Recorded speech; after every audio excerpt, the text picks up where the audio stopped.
Count Dooku was the Prime Minister of the Separatist Alliance and the Republic's most wanted, and there's a pretty good reason for this. In order to win the war, the Republic knew that Dooku had to either be killed or captured. But why is this? And why does Dooku play such an important role in the CIS?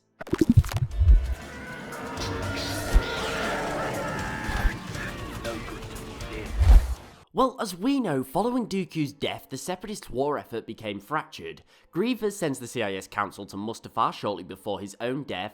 Following this, the Council are butchered and the droid army is shut down, resulting in the Separatist worlds quickly falling to the newly formed Empire. Now, all of these events are set in motion following Dooku's death, and there's a good reason for this, aside from the fact that Sidious obviously needed to clean up this loose end. Now, you can split the Separatist Alliance up into three main organisations. The Separatist Parliament, made up of worlds that was largely a democracy and very bureaucratic. However, it was more the official face of the CIS, the worlds who wanted independence from the Republic. And then we have the Council. Now, these were the business tycoons and leaders who were very much behind the separatist movement. They wanted independence mostly due to financial incentives such as tax-free trade zones. These guys were the more behind-the-scenes people and paid for the majority of the war. However, realistically, they had far more power than those in the Parliament.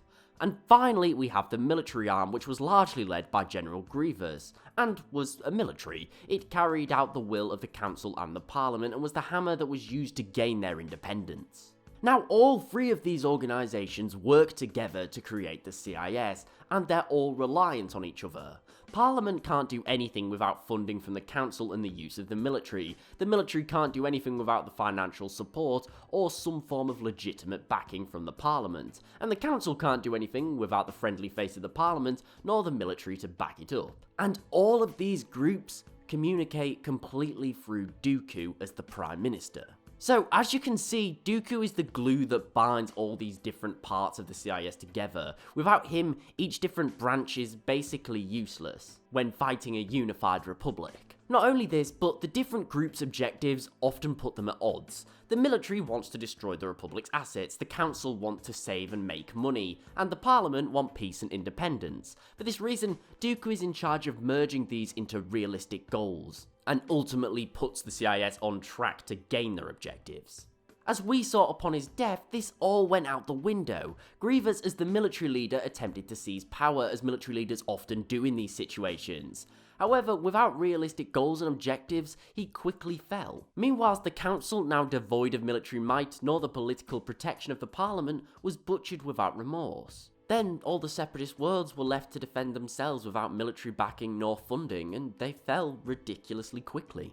Now, if Dooku had survived, would any of this happened? Well, considering he took orders from Sidious, probably. However, realistically, Dooku alive would have allowed the Separatists to unify behind the one banner, ensuring that the three branches work together in a realistic war effort. This means if they were actually trying to win the war, they would have stood a far better chance, especially when Order 66 was initiated, because there'd have been a great amount of chaos and confusion on the Republic's side, which is a great opportunity. However, unfortunately for the CIS, this wasn't the case. When Anakin severed Dooku's head, it really did cut the head off the snake for the CIS. From here, the three different branches were completely divided, and this allowed Sidious to quickly roll over any signs of resistance with his newly created empire.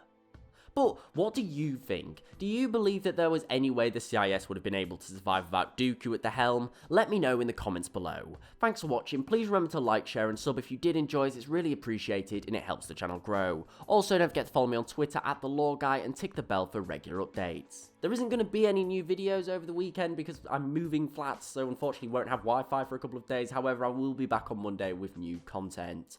Thanks again for watching, I really do hope that you enjoyed, and I'll see you next time.